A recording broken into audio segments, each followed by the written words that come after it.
Ce soir, je vais vous mener un voyage avec moi. Je vais vous amener à un endroit qui est lointain, qui est très vaste, peut-être un peu sombre. Je vais vous amener dans l'espace. Et ne vous inquiétez pas, il n'y aura pas besoin d'acheter un ticket qui coûte $1 million. On va juste y être. Imaginez-vous qu'on est dans l'espace et qu'on regarde vers le bas, vers notre planète. Et j'espère que vous allez apprécier la beauté de la vue qui se présente à vous et qui est juste derrière moi. Peut-être ça ne vous surprend pas en fait de voir la Terre comme ça depuis l'espace, parce que vous êtes habitué à ce genre de vue. Mais figurez-vous, ça fait 40, 50 ans que les satellites orbitent au-dessus de nos têtes et qui prennent des images de la Terre. Je ne vous dis pas ça uniquement pour être nostalgique ou pour les questions esthétiques, si ça nous plaît ou pas, mais aussi parce que ceci est le sujet qui me passionne, en fait, dont je fais ma recherche, qui est d'observer la Terre et de voir les processus environnementaux qui s'y passent. Donc, vous êtes en train de regarder cette image depuis déjà quelques secondes, vous aurez commencé à vous imaginer les masses d'air, les nuages, vous avez vu l'Afrique. Vous voyez là où il y a la végétation, ça joue avec le désert. Et tout ça, c'est des choses qu'on peut étudier maintenant qu'on a ce genre d'images satellites. On appelle ça de la télédétection spatiale, et j'y passe mes journées. Ok, c'est pas tous les jours en fait que je prends tout le globe et je regarde la Terre de si loin. En fait, moi, mon quotidien, il se passe beaucoup plus près de nous, à quelques centaines de kilomètres de la surface, où des satellites qu'on appelle de très haute résolution, nous permettent d'avoir des images qui ressemblent à ça. Donc, la plupart des gens dans la salle sont valaisans, je suis sûr que vous avez été à Sion. Et de nouveau, une image comme ça, j'imagine que ça ne vous surprend de nouveau pas. Surtout ces dernières années, on a tous l'habitude d'en voir tous les jours, à chaque fois qu'on est à un endroit et on veut en attendre un autre. Comme dans cet exemple ici que vous voyez, on a envie d'aller se baigner au lac, on va prendre notre téléphone portable, on va rentrer l'adresse ou écrire les îles, et notre téléphone portable est très gentil et il va nous donner en fait le plus court chemin, donc le chemin qui nous permet d'y arriver au plus vite. Il y a bien une image là-dessus, et ça nous permet de nous orienter. Mais en fait, notre fidèle compagnon numérique n'utilise pas du tout l'image pour trouver le chemin. Tout ce qu'il lui faut, c'est de savoir où est le réseau routier, là où il y a un petit peu de trafic, selon le signal qu'on a d'autres téléphones portables. Donc en fait, l'image dans tout ça, dans votre très cher Google Maps, est totalement cosmétique. Mais en fait, de nouveau, je refais le même exemple qu'avant, ça fait un petit moment que vous regardez ces images derrière moi, et je suis sûr que chacun d'entre vous la voit d'une manière différente, parce que chacun d'entre vous a une expérience différente, des besoins différents et des intérêts différents. Donc je vous invite à prendre quelques secondes et à penser à qu'est-ce que vous aimeriez savoir en regardant cette image.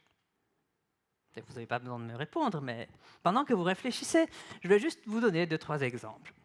Donc, typiquement, peut-être quelqu'un dans la salle veut s'installer dans la région pour commencer une activité, disons, agricole. Il veut s'installer pour cultiver de la vigne. Pour cela, on pourrait utiliser l'image pour savoir l'ensoleillement, pour savoir, en sachant les pentes, on pourrait savoir quels endroits sont les plus ou les moins appropriés pour initier ce genre d'activité. Et peut-être la région qui est maintenant affichée pourrait être une région intéressante. Quelqu'un d'autre pourrait s'installer en ville de Sion avec sa famille et serait plutôt intéressé à savoir quels sont les meilleurs endroits pour s'installer. Et pour cela, on doit savoir où se trouvent les écoles, peut-être qu'on a des enfants, savoir où sont les espaces verts, où il y a des arbres, où il fait bon vivre en ville. Et aussi, on aimerait bien être loin des sources de bruit, comme l'aéroport ou peut-être l'autoroute. Peut-être on n'aime pas trop habiter à côté de l'autoroute. Une autre personne pourrait être soucieuse de l'environnement. Donc cette personne pourrait vouloir savoir, est-ce que c'est vrai que les températures continuent d'augmenter? Et est-ce que vraiment en ville, ça va de moins en moins bien par rapport à la chaleur? Donc pour cela, on pourrait utiliser les images et essayer de voir là où il y a des surfaces imperméables, donc qui vont émettre beaucoup de chaleur par la réflexion du soleil, et de voir quelles autres régions qui ont un couvert végétal vont contrecarrer cet effet, nous donner de la fraîcheur. Et en plus de ça, on pourrait essayer de voir ça dans le temps et donc essayer de voir si vraiment ces 20 ou 30 dernières années, il fait de plus en plus chaud dans la région. Enfin, dernier exemple, après on continue, une quatrième personne pourrait être un peu soucieuse, un peu inquiète parce qu'on voit beaucoup dans les nouvelles toutes ces inondations et les dangers de où on habite. Est-ce que peut-être que notre maison va être inondée?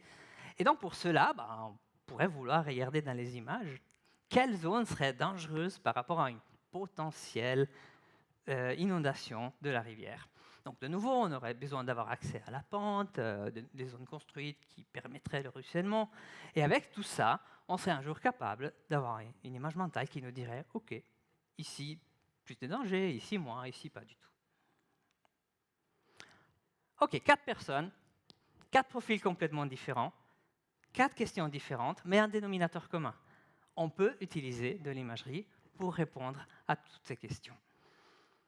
Donc le besoin est là. Ce qui nous manque, c'est les moyens d'y arriver. Et parce qu'il reste quand même une sorte de verrou technologique entre nous, personnes, et ces réponses à nos questions. Et c'est le fait que pour avoir accès à cette information, on doit passer par quelque chose qui est très, très technique. Donc, il doit passer par de la programmation, par de l'informatique. Et en fait, ce n'est pas toujours facile de naviguer là-dedans, surtout si on n'a pas la formation pour. Est-ce que ça ne serait pas plus facile d'avoir quelque chose qui ressemble à ça? Enfin, oui, je sais, c'est juste un carré, mais est-ce que ça ne serait pas plus facile d'avoir quelque chose où on pourrait simplement écrire notre question et derrière, la machine, d'une manière dont on va parler dans les prochaines minutes, serait capable de nous donner la réponse dont on a besoin? Donc vous voyez, il y a besoin de faire communiquer deux mondes qui, eux, ne se parlent pas tout le temps. D'un côté, on a le monde des questions, le monde des mots, ou comme nous on l'appelle, le langage naturel. Okay? Donc c'est un monde où nous, on sait ce qu'on veut, on sait l'écrire très bien. De l'autre côté, on a les images, on a l'information qu'on cherche à extraire, et il nous manque cette connexion entre les deux. Et cette connexion, dans ma recherche, dans mon quotidien, se fait avec ce qu'on appelle l'apprentissage machine. Certains l'appellent intelligence artificielle, ça implique du big data, ça a été mentionné tout à l'heure. Et l'apprentissage machine est ce qui va me permettre de faire ce lien. Alors, je sais que pas tout le monde dans la salle connaît ça, donc je me suis permis de préparer une petite vidéo grâce à un de mes collaborateurs sur comment ça marche. Et je vais vous le montrer juste en 2 minutes pour qu'on soit sur la même page. Donc, un modèle d'apprentissage machine, ce qu'il va essayer de faire, il va regarder des images et va essayer de donner la réponse correcte par rapport à ce qu'il voit. Mais vous comprenez, c'est un petit robot, c'est un petit algorithme qui, au début, ne sait absolument rien du problème qu'il est en train de considérer. Alors, il va essayer de nous dire qu'est-ce qu'il voit. Et au début, il sera terrible, parce qu'il ne sait pas du tout à quoi un animal ressemble. Mais à chaque fois qu'il fait une erreur, on va le changer un tout petit peu, de manière à ce qu'il devienne de plus en plus capable de reconnaître ce qu'on cherche. Et après, on va faire ça pendant des heures, et peut-être même des jours, et lui montrer des millions et des millions d'exemples. Et à chaque fois qu'il se trompe, on va le changer. Et à chaque fois qu'il fait bien, on ne fait rien. Et à la fin de ce processus, l'algorithme devient capable de reconnaître ce qu'il va voir dans les images. Ce n'est pas très, très différent de ce qu'on fait quand on étudie à l'école à la fin. On regarde un exemple, quand on ne sait pas, on répète, et on essaie d'apprendre un peu mieux. Ok, peut-être ça paraît un peu compliqué, un peu sorcier, mais rassurez-vous, c'est quelque chose que vous utilisez tous les jours, chacun d'entre vous, à moins si vous n'utilisez pas un ordinateur et si vous n'avez pas un téléphone portable dans la poche. J'imagine qu'il n'y a pas beaucoup de gens dans la salle dans ce cas, mais à chaque fois que vous prenez une photo avec votre smartphone, à chaque fois que vous traduisez un document dans vos logiciels préférés de traduction, si vous conduisez une Tesla, si vous cherchez quelque chose dans un navigateur, à chaque fois, vous utilisez des algorithmes de ce type, des programmes de ce type. C'est juste que ce n'est pas très explicite. Et ça, c'est ce qu'on cherche. En fait, c'est une sorte de solution où vous n'avez pas à vous soucier de comment ça se passe, mais ça se passe bien. OK, revenons à notre problème de répondre aux questions. Et en gros, ça fait maintenant 3 ans qu'on y travaille, donc on a retourné la question un peu dans tous les sens. Et ce qu'on a trouvé maintenant, pour l'instant, c'est un système. Donc, on a cette boîte dont on parlait avant, où on écrit la question, un texte, en français, en anglais. Et après, on a notre petit algorithme, notre petit robot, que cette fois, il est bleu. Et lui, il va essayer, en fait, de trouver une réponse parmi une série de réponses possibles. Donc, vous voyez, ça peut être oui, non, 1, 2, 3, matin, après-midi, bonjour. Ça va être toutes des réponses potentielles qu'on aimerait bien choisir. Mais maintenant, uniquement avec la question, on n'est pas capable de trouver la réponse. Il nous faut aussi l'image. Mais comme l'image est différente du texte, en fait, un c'est des mots, l'autre c'est des photos, bah, on a besoin d'un autre algorithme, un autre petit robot qui fait à peu près la même chose, mais lui, il est spécialisé à comprendre les images, et ensemble, ils vont travailler pour qu'on puisse trouver la bonne réponse parmi ces réponses possibles. Alors, on a mis cela à l'épreuve avec une série d'images couvrant la ville de New York. Donc, pour couvrir l'ensemble de New York, il faut à peu près 11 000 images.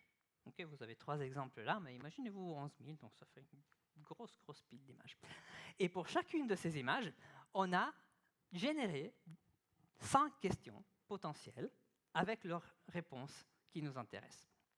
Donc, 11 000 images, 100 questions, ça nous fait plus d'1 million d'exemples différents. Alors maintenant, vous voyez la taille de la tâche. C'est quelque chose qu'on ne peut pas faire à la main. Enfin, à moins que vous ayez beaucoup de temps, mais ce n'est pas forcément le cas. Donc, avec 1 million d'exemples, bah, on a besoin de passer par une approche comme celle-là. Et ça prend en fait à l'algorithme pour apprendre à peu près 7 jours. Donc on parle de 160 heures. Donc lui, il va continuer à regarder questions, images, réponses. Est-ce que je fais juste? Oui, non, retourne en arrière. Et après ces 7 jours, donc souvenez-vous qu'il part de zéro. Il n'a aucune idée de nos questions ni des images au début. Bah, il arrive à répondre à peu près 80% des fois correctement. Bon, je pense que c'est remarquable. Et surtout, le fait, c'est que quand il fait faux, il donne quand même une réponse logique. Il ne se passe pratiquement jamais qu'on a une question qui est combien, blablabla, et il nous répond oui. Donc, quand on demande combien, il a tendance à répondre un chiffre. Donc, ça, c'est bien. Enfin, je sais que pour nous, c'est logique, mais pour un ordinateur, moins. Et voilà, bah, je voulais vous montrer 2-3 résultats ici où on demandait la taille des bâtiments, de la surface bâtie. Donc, il répond bien. Donc, dans la première, il n'y en a pas. Dans la deuxième, il y a 100 mètres carrés. Il arrive à reconnaître un lieu de culte. Donc, il doit comprendre en fait que la petite forme ronde sur le bas à droite, c'est la tour d'un minaret. Donc, en voyant des exemples, petit à petit, il y arrive. Mais bien sûr, je vous ai dit 80%, et donc ça veut dire que des fois, on se plante. Royal. Ouais. Et quand ça arrive, bah, voilà, il y a des bâtiments là, le modèle ne les voit pas, tant pis. Des fois, il donne quand même des réponses qui pourraient être logiques. Donc là, il dit qu'il y a un bâtiment, en effet, il y en avait 3. À vous d'en décider. Mais bon, tout ça pour vous montrer un exemple de quelque chose qu'on peut faire à cette interface entre l'image prise des satellites et notre monde qui est fait de mots. Et moi, ce que j'aimerais attendre à terme serait un système en fait où, quand on a une image devant nous, bah, on peut poser une question. Ça, c'est moi, quelques cheveux blancs. Il y a quelques cheveux blancs. Et j'aimerais qu'il y ait un ordinateur qui, à côté, sache me répondre, en fait. On est en train de regarder le campus de l'EPFL. Très bien. Mais j'aimerais en même temps ce même programme qu'il sache me répondre à des questions différentes qui impliqueraient du comptage. Je pourrais lui demander combien de bâtiments je vois. Bah, il saurait me dire 23. Donc, comprendre que ma question est différente et qu'il doit me donner un autre type de réponse. Et ensuite, bah, pourquoi pas aussi lui permettre de naviguer non seulement dans l'espace et dans mes questions, mais aussi dans le temps. Donc, lui demander lesquels de ces bâtiments sont récents. Donc, il comprendrait que c'est une question sur le temps. Il irait en arrière, une quinzaine d'années en arrière, comparerait les images et il saurait me répondre quels bâtiments ont été construits entre deux. Ok, l'exemple des bâtiments peut paraître un peu banal, mais c'est la question de comprendre en fait comment l'espace s'organise et comment il change dans le temps. Et ça, c'est des choses fondamentales pour après prendre ces développements techniques et les amener au niveau qu'il nous faut pour comprendre les questions fondamentales du changement climatique ou pour être prêt à répondre aux défis qui viendront avec les inondations et tout ça. Et je ne vous dis pas uniquement ça pour donner un message militant ou pour être anxiogène et qu'on part tous avec la terreur du changement climatique. C'est aussi parce que ces développements sont nécessaires et ils nous permettent, après tout, aussi de voyager dans des pays lointains et de rêver un petit peu